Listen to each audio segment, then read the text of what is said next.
When you want to see how students are doing, one great option is to look at our class reports.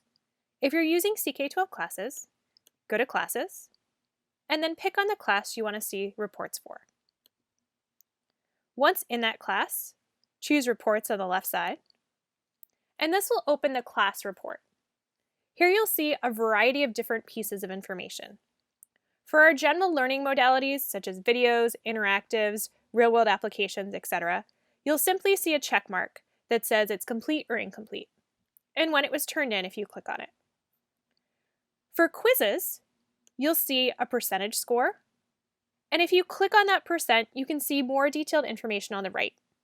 In this case, Lindsay attempted this quiz twice because there was more than one attempt allowed, and I can go and view details for either one of those attempts, including the number of correct answers, the time she spent, and even the answers that she had when she did the quiz.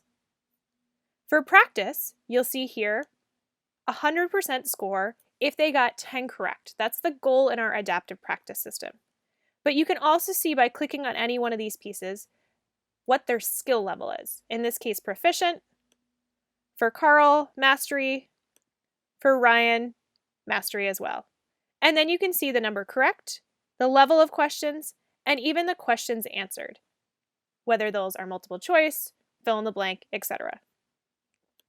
Here, you'll see this person just opened it and accidentally turned in a score of 0, but another person has a needs to turn in, which means that she's done some of that work but hasn't clicked the turn in button and needs to do that so that you can see her score.